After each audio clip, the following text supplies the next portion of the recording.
Good evening once again, very cherished viewers and listeners of Minority Caucus. My name is Nana Kofi Opon-Damwa, and today I'm very, very happy.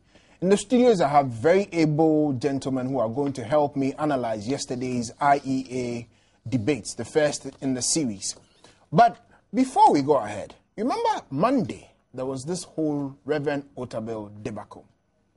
As I promised, the truth has now come out, and we have now come to realize that that tape is almost 10 years old. Interestingly, the NDC says that it is rather the NPP that is desperate to win this election. But let's come to today. I'll leave that for now and then go ahead with the discussion for today. With me to discuss this issue are none other but Samuel Ewuku, the Deputy Director of Communications, MPP, and then Mr. Richard Nyama, also of the Young Patriots and the Youth Activists. Gentlemen, you're welcome. Thank you. Let's start with Samuel Ewuku. What was generally your impressions about yesterday's IEA debate? Well, first of all, let me commend the organizers for yesterday's program. Fundamentally, it deepens our democracy. It sets the tone for politics of ideas, not politics of attrition, not politics of insult that the NDC is used to. So quite frankly, that's why the NDC, clearly, they were flat-footed. For me, I want to give thumbs up to the organizers. And I think it's good that the NDC is now beginning to realize that politics of ideas seem to be taking precedence over politics of insult that they are used to.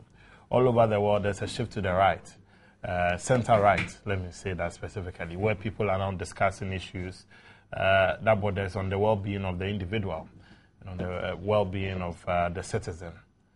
Yesterday, Nana Akufo-Addo, not because I'm a Deputy Director of Communications for his campaign, but he was outstanding. Okay.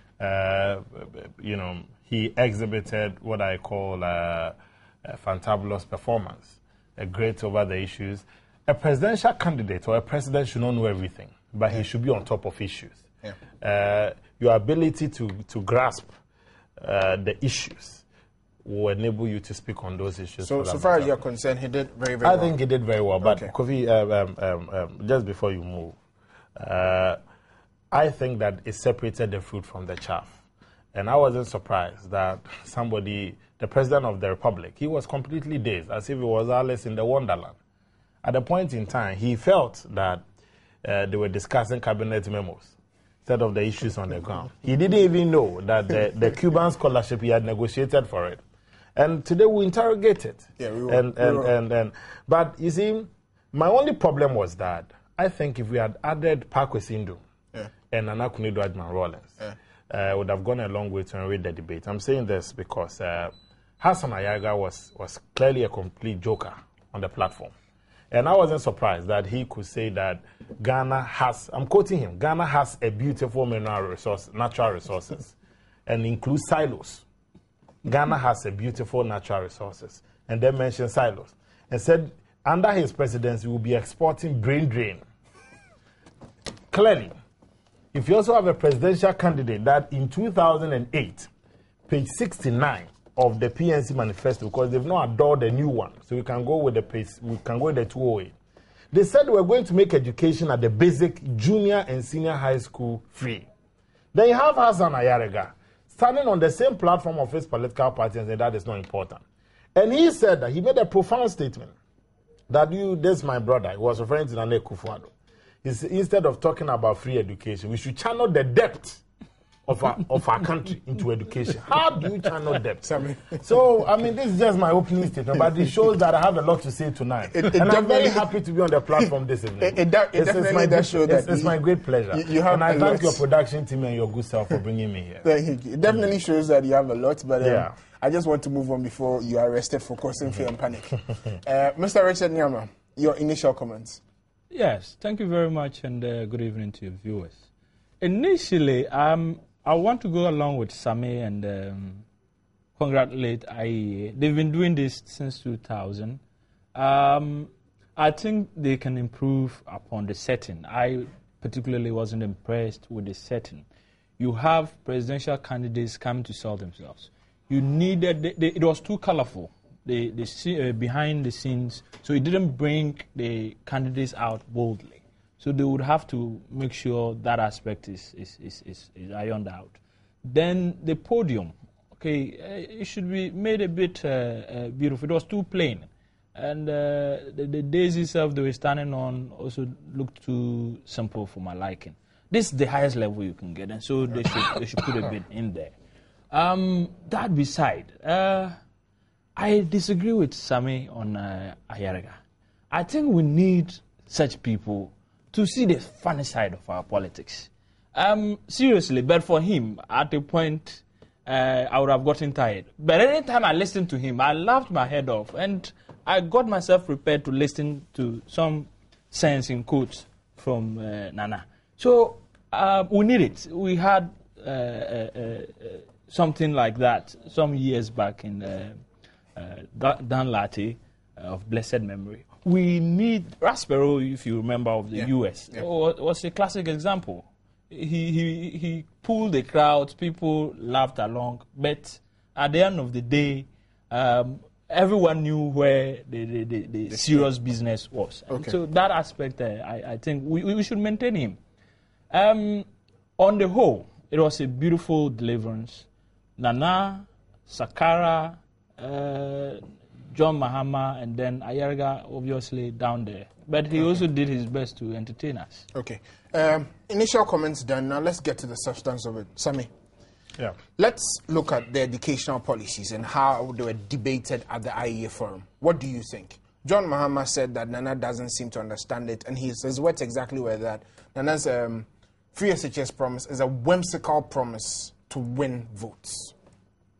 See, first of all, President Mahama is one of the biggest beneficiaries of the free education policy that was started 55 years ago.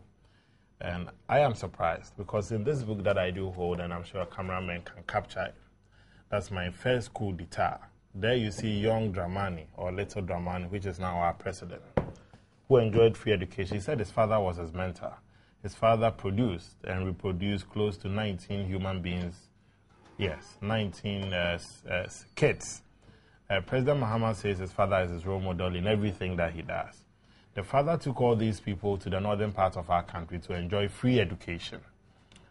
Now, if you do have a president who is showing great ingratitude or gross ingratitude to the memory of his father on a major platform like that, then it's a problem. But I'm happy that at the tail end of it, he conceded that indeed he is not against free education. He chickened out. Nana Akufo-Addo was passionate about it. It is his utmost belief that we need to help resolve this problem. It shouldn't take us 20 years to bring sanity into the system. Over 150,000 kids a year are kicked out of the system. These kids are left on their own with no future and a future of hopelessness. Singapore and the Asian tigers that we started with found that education was the key for them to achieve utmost success in their development. If somebody can give me a typical example of a country that has succeeded without the help of education, I'm willing and ever ready to accept that. And then I'll backtrack on this education thing. But almost all the countries that we're comparing ourselves to use education as their backbone for them to achieve excellence. Nanado is saying that it's simple. Somebody is saying, I can give you free education in 20 years. We are saying we cannot wait till 20 years. We want it now. His Excellency, the Vice President, Pakwesi Misatha, recently knocked down a woman as part of a store in the Western region. I understand that the woman, which was an old lady and 80 years plus, was on her way to secure a loan to fund the grandson's education, the grandson's senior high school. The Vice President just knocks the woman down. You cannot give us free education, you are killing the people in return. It's a serious matter. If today, if we had free senior high school in place, we would not have lost such a precious life. Yeah. Aside that, about 3-4 weeks ago, on this same multimedia platform, talking about Dom FM, Efia Poku, I think it was on the 15th of October. Yeah. Midday news. I was out of the country, but I was monitoring it on the internet. She said, and she read that a child in Bunongahafo, somewhere in the German area, had committed suicide because the father was unable to pay for his senior high school fees. The examples are numerous. A time comes when sacrifices must be borne in the supreme interest of our country. Now, Nekufadu is saying that every generation is credited with a certain responsibility. So is every administration. You had Kwame Nkrumah with a 7-year development plan that brought into being with this free education up north. You had Buzia being credited with economic reforms, through to Liman and to Jerry John Rawlings, who is also credited with the Structural Adjustment Program 1 and 2.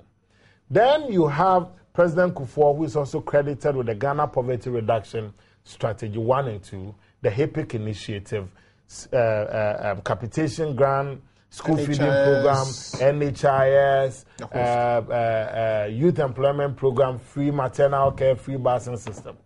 What will Ghanaians remember Atta Mahama government come 2013?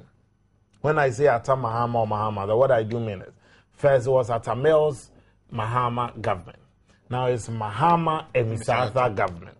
So Atta Mahama and Mahama Arthur's government. Though there's no change in value, the value is simply the same.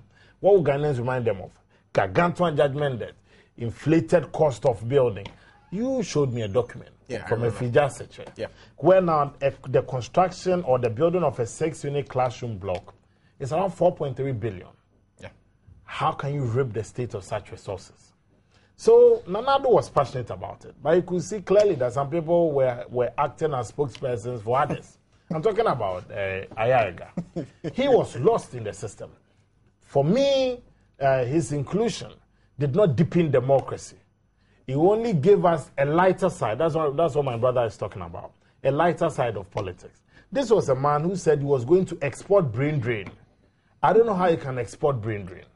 He said this was a man who said that Ghana has a beautiful natural resources. And he mentioned silos. As an example. Silos as an example of Ghana's natural resources. Also, he talks about the fact that he was going to encourage salaries.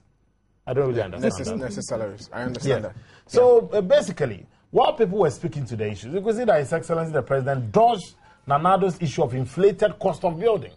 He couldn't answer to it. The President himself did admit that he is not against free trade. But in their manifesto, page 17 of the NDC's manifesto, they said that the 1992 Constitution of the Republic of Ghana only talks about provision of free education at the basic level and does not talk about the secondary school. So for him, it shouldn't be made immediately free. Now he's saying that he is for it. So which is what? I'm not surprised. This same president said the doomsaw thing is as a result of God. He said it's God who has been switching off the lights in Ghana. Clearly he was dazed. Our president couldn't find his feet, and I'm surprised people still tout him as a communication expert. He lost his grounds. He had no clue where he was. This was a president who was simply uninspiring. He was disoriented. He was disillusioned. And he was disenchanted. He could not offer hope to the people that he was trying to speak to. Okay. Mr. Nyama, briefly. I can be brief about this because it's the flagship program of Nana Addo Dankwa Akufo-Addo. He was convincing about it. Nana was presidential in every way. Looking at them, the president rather looked like the opposition candidate. And Nana took control of the event and his environment and delivered. Now, on education, how come that the opposition leader puts up a program that I am going to deliver free senior high school, free education actually, because the senior high school is a top-up. If you do a proper analysis of our primary sector education, it is actually free. If your son or child goes to Saito, NDC claims they have given 30 million school uniforms. They have given over 100 million textbooks. A child in the public sector should have 10 uniforms per the NDC's calculation because there are only 3 million of them that are in government schools. The other 2 are in private schools. Okay. Yes. So now, let's hold on now. Let me take a very brief break. And okay. Then I'll come back for us to conclude this discussion.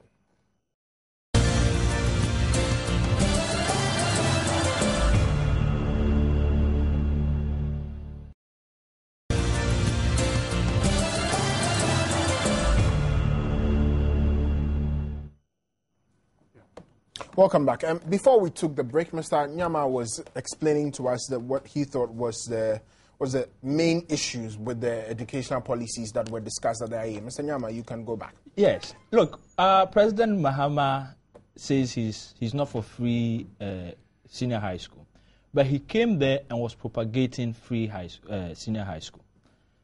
And let me put it this way, simply for you. He was giving us statistics of enrollment in the various levels of education. About 96% at the basic level. And then he says at the senior high level, it reduces to some 64%. Yeah. Then when you go to tertiary, it reduces further to less than 30%. Mm-hmm. You see that? Then his argument is that it has to be primary education that will focus on F cube. So if you're focusing on F cube, and what is his plan for F cube? Increasing access. Please listen very well to the confusion in the president's mind. He's going to increase or improve access in education. F cube. What is the plan he's bringing to solve it? 200 senior high school buildings. How do you equate SHS 200 schools to improving basic education or F cube? So the man was spot on confused. He was propagating an estin, but because he's insisted and taking that stand, he has to continue making that point. But you know what? The worst aspect of all this is the fact that the president then goes on to indicate to us, and you know this time he's realized that training colleges are meant to teach basic schools. Yeah. When he was launching his manifesto, it was meant to teach secondary schools. Now, my most difficulty with all this is that at the end of the day, the president does not put any program on the table for us to digest when it comes to free F cube. Yeah. His F cube program, he tells you that he will consult the stakeholders. And when do you finish consulting the stakeholders and take a decision? After 4 years. After 4 years? When? Now, that aside, the president did the biggest lie to the people of Ghana when he tried to justify this whole Cuba program. I would want you to hold on. I would want you to hold on to it. We'll come back. We'll come back to the Cuban issue. It's a line item. Yes, it's a line item. Okay. Still on the free basic universal education. Mm-hmm. Nana tells you this. And you see, the fallacy in all the program, in their expansion of, or their debate against it, is that we are for enrollment, but we are not for access, for quality. We just improve access. But if the person tells you that, I am going to provide several libraries, provide several computer systems, provide dining halls, provide busing services, teacher first program where teachers are given loan schemes and the government guarantees for you to take the loan to build a house of your choice. What is more in improving access, improving quality? We are going to build 350 cluster schools. You are building 200, and you are suggesting that putting up 200 schools is improving quality than putting up 350 schools. That, for me, is a state of confused a person, that the president comes and sells this to us. Going beyond that, the issue of free SHS has caught up, and you know what? On one of the president's visits to the northern region, at the airport, Tamale Airport, a little girl stopped him and told him that, Mr. President, we want free SHS. And he felt so embarrassed. Fortunately, the media men who were with him captured it and reported it in the media. If you are honest enough and having enjoyed it, being the #1 gentleman of this country, and you know what? The president's aides and his communicators tell Ghanaians that at the time he was taken, because we made the point at the point that the president's father was a minister And so he enjoyed this largesse as a minister. But you know what? In their rebuttal, they tell us that, no, the president's father was no more a minister and that the UP tradition had actually bankrupted him. And that was why he took them up north for education. So if your dad was bankrupt, but for free education, you probably would have been an illiterate. What about those Ghanaians who are bankrupt since that time to date? And you think they should not enjoy that facility you've enjoyed? Great question that you ask. Great points that you make. But you know what is interesting in all of this discussion to me? Two things. Number one, in the budget of 2012, the NDC government has promised that they're going to spend 15 million Ghana cedis on capitation.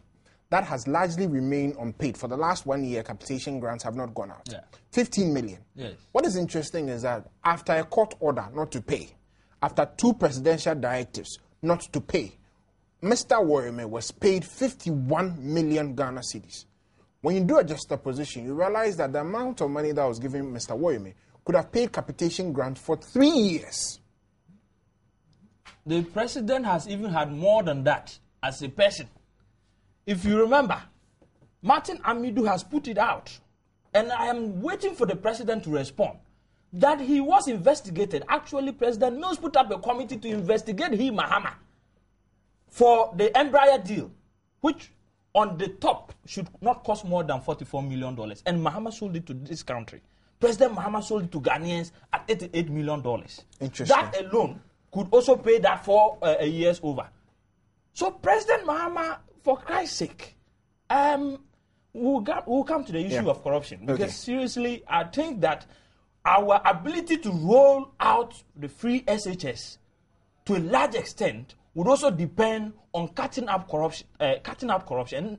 Nana Akufo-Addo has proven beyond reasonable doubt that he's not corrupt, he's not corruptible, and President Mahama cannot say the same. And he did not say a single word about corruption. Even when he was being told in the face, you are corrupt because you are inflating prices, he didn't even have the courage to respond. Okay. Sammy, let's come back to the current state of the National Health Insurance, and then let's deal with this whole Cuban doctors training. I mean, first of all, the president himself, he lost the grounds there. NPP was talking about an NDC policy where they decided to invest 160 million Ghana cedis in a deal that will send 250 Ghanaian young professionals to be trained as medical doctors. That 160 million could have expanded facilities here in Ghana. Expanded out of the Kolebu University of Ghana Medical School, the KNUST Medical School, and the UD Medical School, and the UCC Medical School. But these guys are not interested in that. All they are interested in is how they can line up their pocket. And it's amazing that the president said, no, it only costs 5,000 per head. The cost of traveling from here to Cuba is almost half of that 5,000 he's talking about. So I don't know where our president is getting his figures from. I'm not surprised.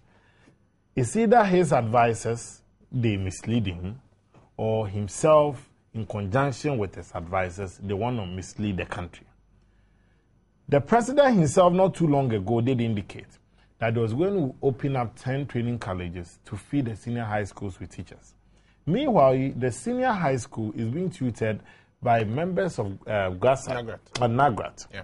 That's the graduate teachers from the universities. And under President Kufuor, we upgraded all training colleges into diploma awarding institutions. By extension, in Ghana now, for you to be able to even teach at the basic level, you need to hold a diploma in education. That's what it means. The president got it wrong. He wanted to fix square pegs in round holes, or vice versa, which clearly doesn't make sense. Now, with the issue of this ONHIS thing, on the 18th of August 2011, a cabinet memo on the cost of training the 250 Ghanaian students in Cuba was pegged at 160 million Ghana cedis. That is trillions of the old cedis. So I'm surprised that if you even break it down, it shows that 105,000 is going to be spent on one Ghanaian child there in Cuba. Or, well, the Ghana Medical Association issued a statement and said, this same amount you guys are going to just waste on a foreign land. We can use that amount of money, or at a barely reduced minimum, spend 30,000 per head to train a Ghanaian as a doctor in Ghana. So I'm surprised. His Excellency John Dramani Mahama, JDM, that many people equated to Judgment Debt Manager, clearly was not on song. He couldn't find his bearing, he lost his grounds, he couldn't find his feet. But that's all you have. If you have a party that is trying to perfect the art of thievery, where they steal so much from the coffers of the state, and at this point in time, they've even lost track of how much they stole. Because what it means is that, between that amount that the president quoted, that would have amounted to, even calculating that by the 250 students, would have given you 12.45 million Ghana cedis, or $7.5 million. So where is the 147.5 million Ghana cedis?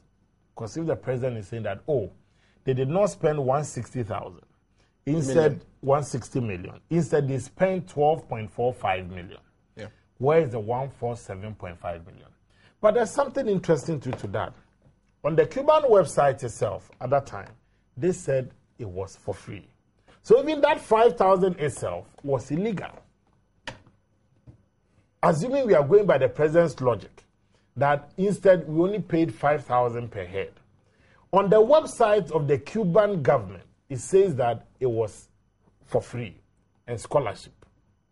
So we are willing to benefit from a free program on another man's country. But on our soil, it's a taboo. And where it's even free in Cuba, you are charging them 5,000 per head. Because perhaps it's against free education, so no matter what, we must pay for it. If that's the case, then between the president and Yelechire, who was then the minister for health, there's no truth. And both of them sat in cabinet. Between the president and the cabinet minister, there was no truth. Where has Ghana gotten to? Why are we suffering for all these ills? We'll take our second break now. Think on these words.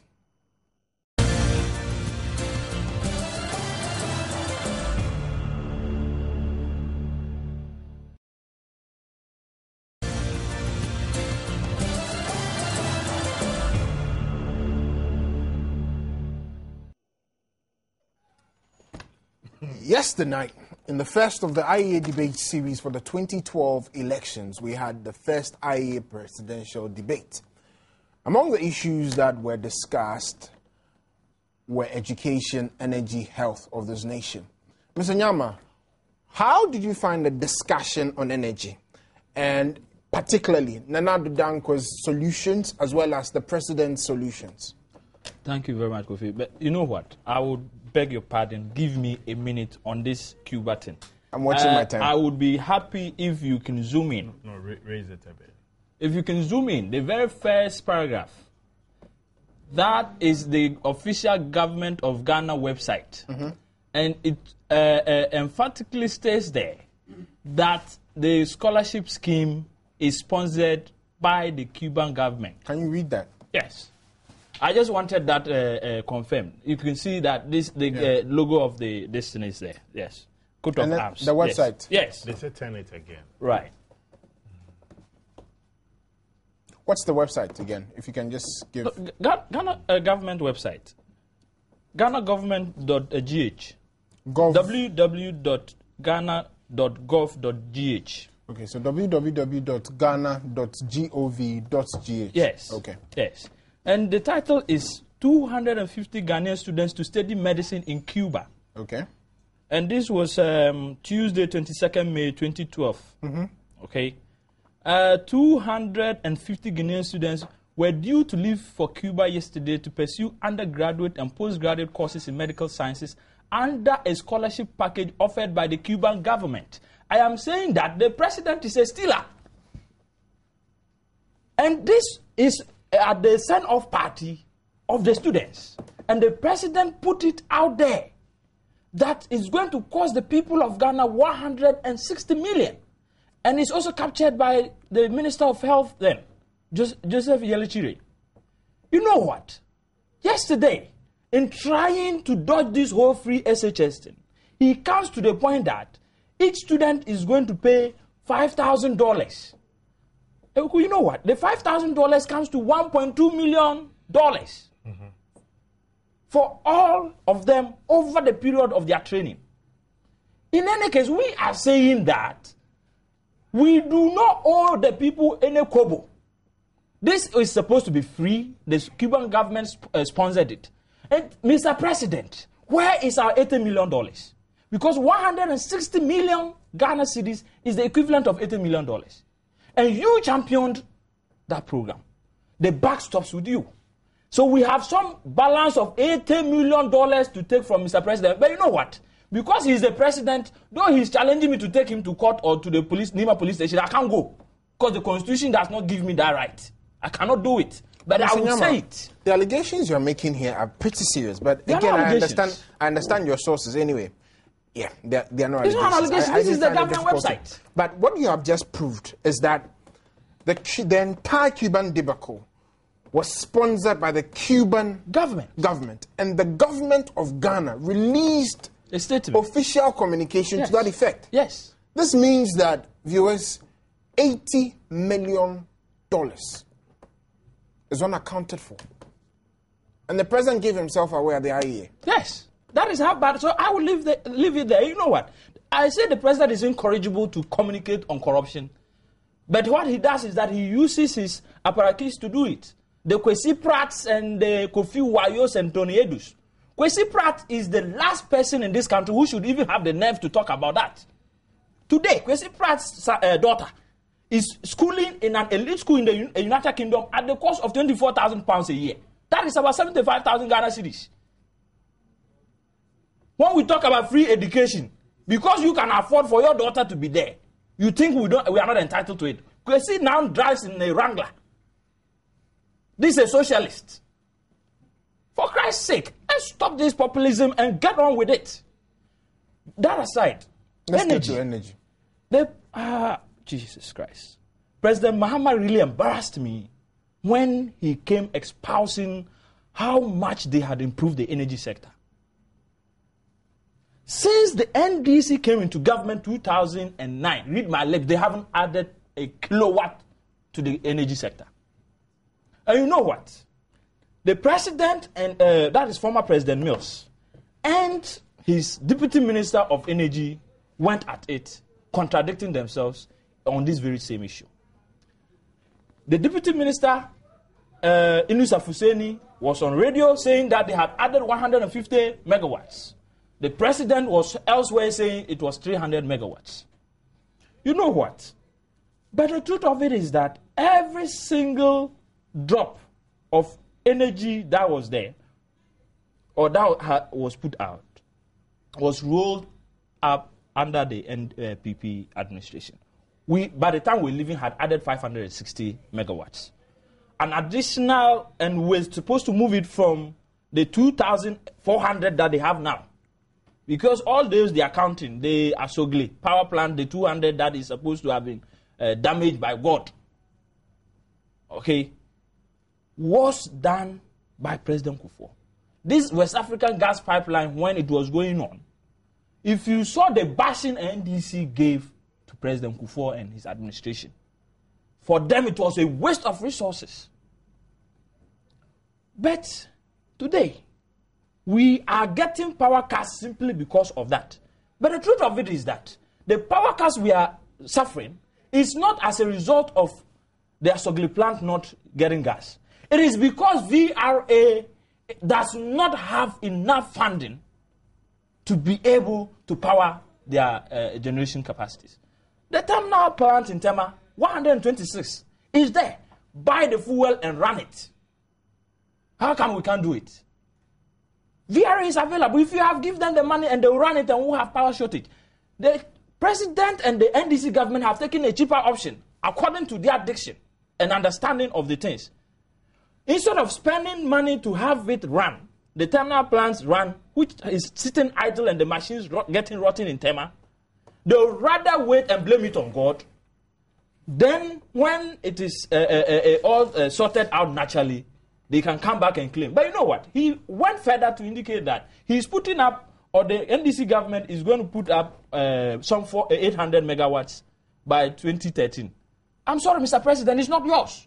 The 400 megawatts is from us. We, damn, everybody knows. The other plants, let me, if I can just retrieve this document, show that the Tema and then the Takrady Tico 1, Tico 2, Tema. Yes. Yeah.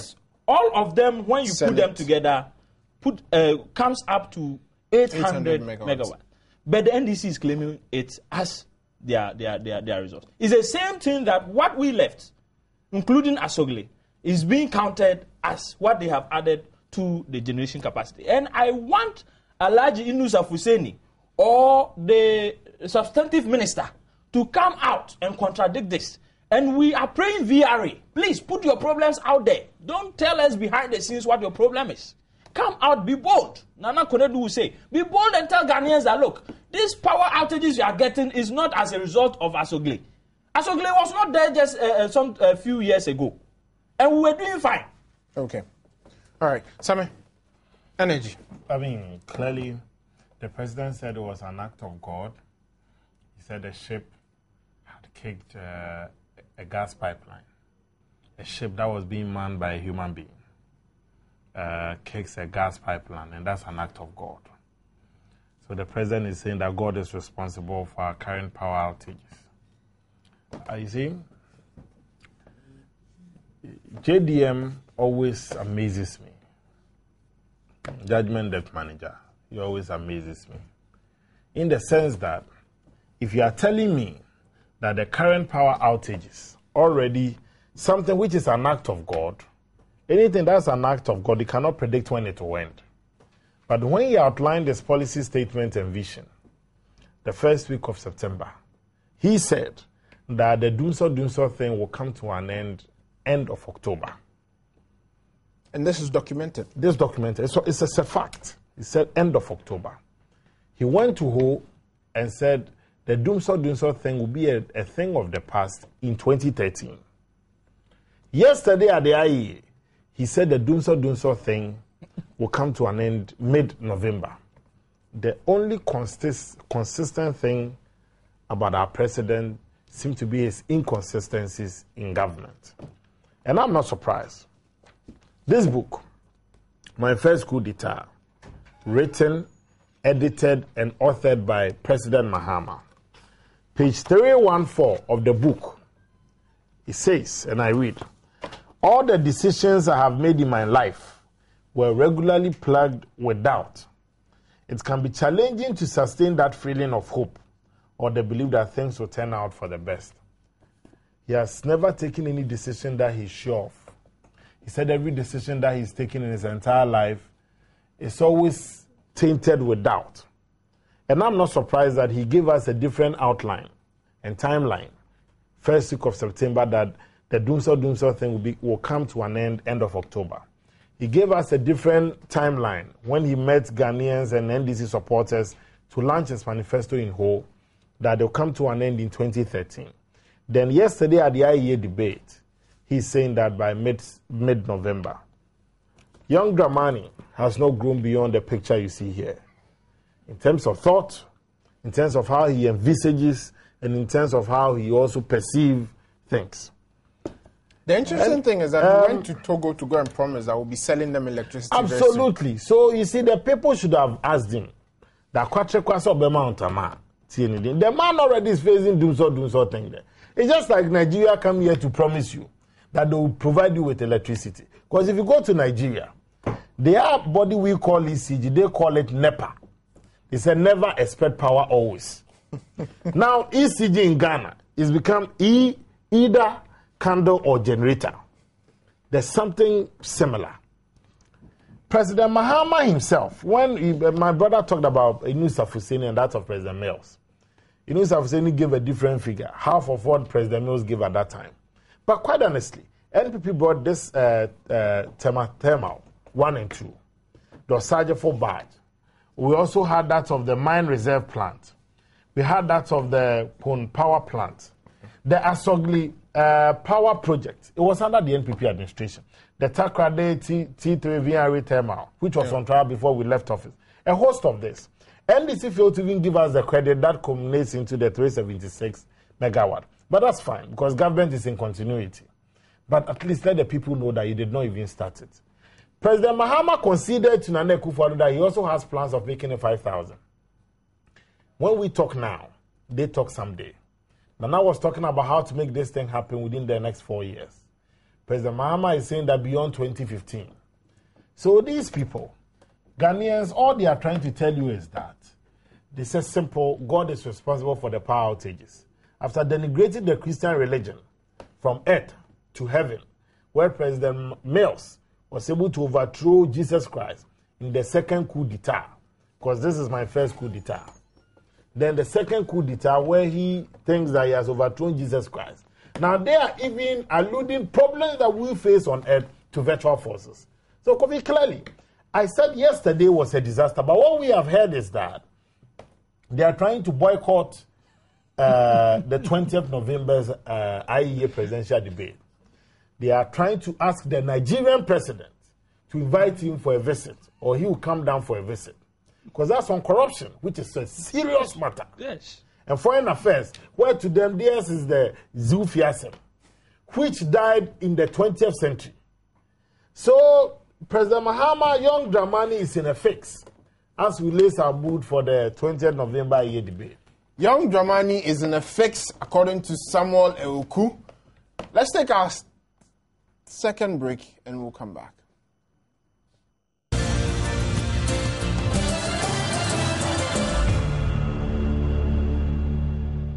Okay, welcome back. You can join this discussion on 030-2211-70124. Let me take my time to repeat that. 030-2211-70124. The text lines, as always, have been 1760 all networks, 1760 all networks. The discussion has been on the IEA debates that was held yesterday, how the various presidential candidates felt, and the various messages that they put out. Let's welcome Dr. Yeboah from WA. Yes, good evening, Nana. Good evening, boss. How are you? I was very glad and I'm very happy, and I appreciate what marvelous work and marvelous performance that you have been doing, like how our big man did yesterday in the night around this time. Yes, sir. Really, everybody in this country has seen the realities. They have seen what happened. The man deserves to rule this country. So I appeal to every Ghanaian, and I'm pleading on behalf of every Ghanaian, we should give him the mandate. We need somebody like competent like him. We need somebody who can deliver like him.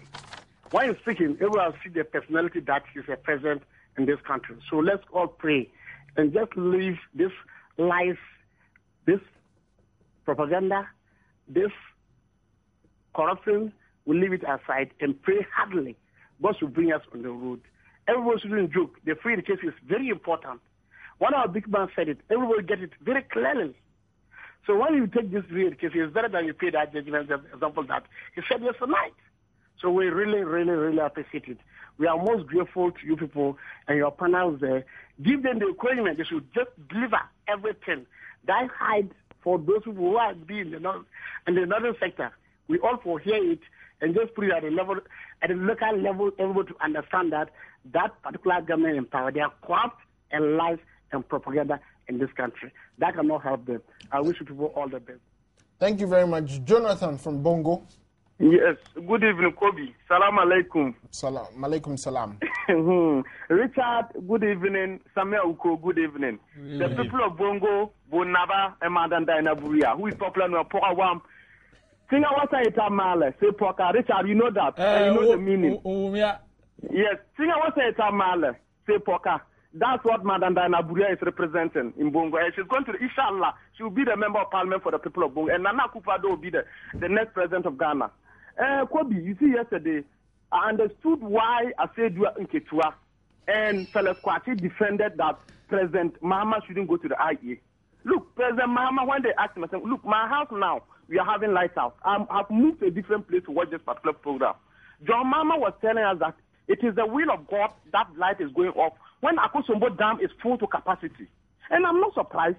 When President Mills died, this man came and told the people of Ghana that, look, it is the will of God that he, John Mahama, has been the president of Ghana. What does that mean? Because God intentionally killed President Mills for him to become the president. So I wasn't surprised of what he said at the IEA.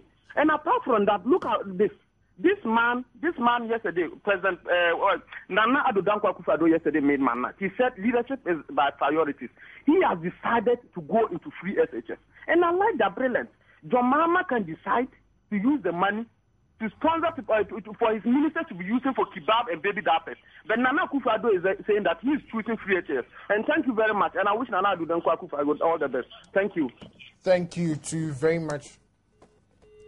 Okay. Now, let's come back and then let's... But there was something dramatic last night. While the president was talking about his achievements under the energy sector, many parts of the capital city and elsewhere, people were in darkness. So there's a disconnect. The man himself has lost touch with the grounds. And no wonder they say, when it came to the issue of Ali Maham on Eid al-Adha, he said, my information is that he's at the hospital at Kolebu. When Ali was in Tamale, at the Eid al-Adha festival, when he was joining numerous of Muslim brothers and sisters to offer prayers. They give him wrong advice. Little Dramani, unfortunately for him, he's unable to decipher. Unfortunately for him, he's unable to make a decision on his own. And so he's still going down the hill without brakes, as he said in these books. But unfortunately, he's driving us towards a slaughterhouse. That's what bothers and that's what worries me. So I think that we have a choice to make. Nana Akufo-Addo said it clearly. We need to make a choice between poverty and prosperity. Between Nana Akufo-Addo and President Dramani Mahama, he's had a stand. He showed us that he's still the little Dramani who has not grown beyond it. Decisions are very difficult for him to take. We need a leader who can prioritize our resources for us and tell us that that's the way to go. Nsanyama, in 30 seconds. Yes, I think yesterday Nana proved to Ghanaians that he's ready, he's capable, he's confident, and that this country will be in good hands under him. Fortunately, President Mahama came and all he could do was to react to whatever Nana Akufo-Addo said. A reactionary government is no government because they can only lead you into an abyss, like President Rawlings said. But you know what? Samis just brought this issue up about the president likely not coming up in the next debate. If this first one was good for you, he has no option because the corruption questions, these things we are putting up, these are hard facts from your own government. We will put them to him on that day. The one from Martin Amidu, this very one, the one on the XTS Korea, his role in the Embraer, all of these will put to the president. And so he should make sure, good luck, please stay where you are, you have your own problems. All right.